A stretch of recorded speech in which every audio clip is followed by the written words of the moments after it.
नमस्कार। स्वागत है आपका डार्क डायरी में।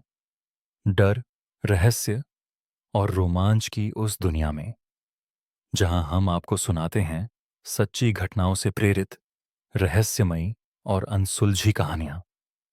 तो चलिए खोलते हैं डार्क डायरी का एक और पन्ना।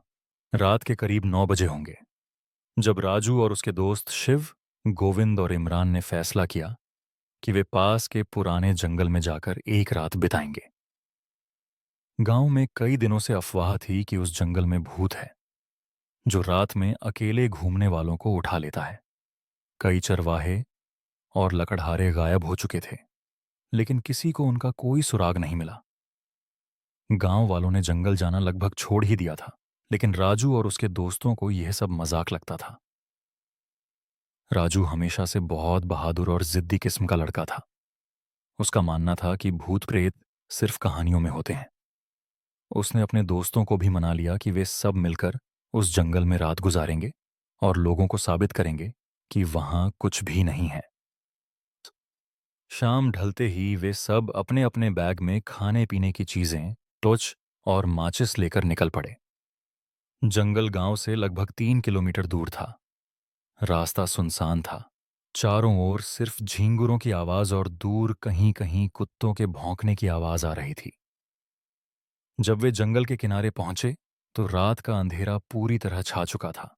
चांद बादलों में छुपा हुआ था और टॉर्च की रोशनी के अलावा कुछ भी दिखाई नहीं दे रहा था। जंगल में घुसते ही एक अजीब सी सिहरन उनके शरीर में दौड़ गई। पेड़ों की शाखाएं हवा में अजीब तरीके से हिल रही थीं, मानो कोई कुछ कह रहा हो। लेकिन राजू ने मजाक करते हुए कहा, "ये पेड़ नहीं, भूत बोल रहे हैं।" सब हंस पड़े, लेकिन उनके चेहरों पर हल्की चिंता भी थी। उन्होंने जंगल के बीचों बीच एक खुली जगह पर डेरा जमाया। चारों ने मिलकर लकड़ियां इकट्ठा कीं और एक छोटा सा अलाव जलाया। कुछ देर तक वे खाना खाते रहे, बातें करते रहे और डरावनी कहानियां सुनाते रहे। रात के करीब 11 बजे अचानक पास के झाड़ियों में कुछ सरसराहट हुई। सब चौंक गए। शिव ने टॉर्च उस ओर फेंकी, लेकिन वहां कुछ नहीं था। शायद कोई जानवर होगा, इमरान बोला। सब ने सहमति में सिर हिलाया और दोबारा बातें करने लगे। लेकिन फिर वही आवाज, इस बार कुछ ज्यादा करीब और ज्यादा तेज। गोविंद घबरा गया। "राजू, चलो वापस चलते हैं, मुझे अच्छा नहीं लग रहा।" राजू ने उसका मजाक उड़ाया। "अरे डरपोक, कुछ नहीं है। अगर डर लगता है तो भाग जा।" तभी एक जोर की चीख जंगल में गूंजी। सभी एक साथ खड़े हो गए। टॉर्च चारों ओर घुमाई गई, लेकिन कुछ दिखाई नहीं दिया। अब उनके चेहरों की हंसी गायब हो चुकी थी। "राजू, ये मजाक नहीं है," शिव ने कहा। "चलो यार, वापस चलते हैं।" लेकिन अब बहुत देर हो चुकी थी। जंगल ने उन्हें पूरी तरह घेर लिया था। चारों ने मिलकर आग के पास ही बैठने का फैसला किया और पहरा देना शुरू किया। राजू और इमरान ने पहली पहरेदारी ली, जबकि शिव और गोविंद थोड़ी देर के लिए सो गए। रात के करीब 1 बजे इमरान ने देखा कि एक लंबा सा काला साया एक पेड़ के पीछे खड़ा है। उसकी आंखें चमक रही थीं और शरीर एकदम अजीब तरह से झुका हुआ था। वो चीखने ही वाला था कि वो साया अचानक गायब हो गया। "राजू, मैंने कुछ देखा!" इमरान चिल्लाया। "क्या देखा?" राजू चौंक गया। एक लंबा साया, बड़ी आंखें। मुझे नहीं पता वो क्या था, लेकिन यकीन मानो, वो इंसान नहीं था। राजू कुछ कहने ही वाला था कि तभी अलाव एक झटके में बुझ गया। अब चारों ओर सिर्फ अंधेरा था। राजू ने टॉर्च जलाई, लेकिन वो काम नहीं कर रही थी। इमरान की भी बंद हो चुकी थी। ऐसा लग रहा था जैसे कोई शक्ति उन्हें काम नहीं करने दे रही थी। अब सभी जाग चुके थे। डर अब उनके चेहरे पर साफ दिख रहा था। हमें भागना होगा, गोविंद चिल्लाया। लेकिन भागने के लिए रास्ता भी नहीं दिख रहा था। तभी एक पेड़ के ऊपर से किसी औरत की कराहने की आवाज आई, जैसे कोई दर्द में हो। कौन है? गिबस शिव ने कांपती आवाज में पूछा। कोई जवाब नहीं आया, लेकिन आवाज अब पास आती जा रही थी। चारों ने डर के मारे आंखें बंद कर लीं। अचानक हवा तेज चलने लगी, पेड़ झूमने लगे और टहनियां चारों ओर गिरने लगीं।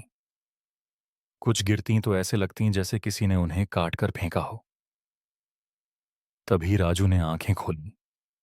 सामने एक औरत खड़ी थी, सफेद साड़ी में लिपटी हुई, बाल खुले, चेहरा झुलसा हुआ और आंखें खून की तरह लाल। वो सीधा राजू को घूर रही थी।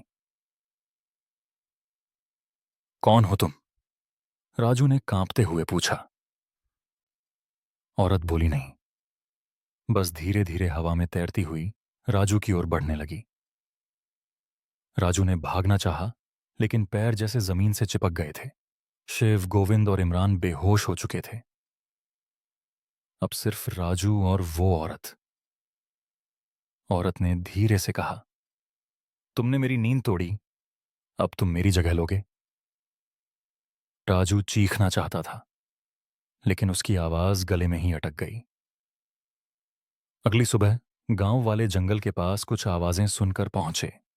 वहां एक अधजली लाश पड़ी थी, 3 लड़के बेहोश पड़े थे और चौथा, राजू, कहीं नहीं था।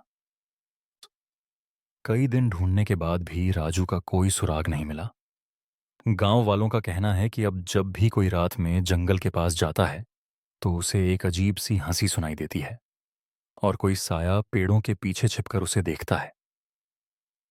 शिव, गोविंद और इमरान तो गांव वापस लौट आए, लेकिन वे कभी पहले जैसे नहीं रहे।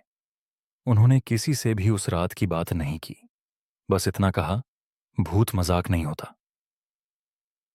आज भी वो जंगल वीरान है।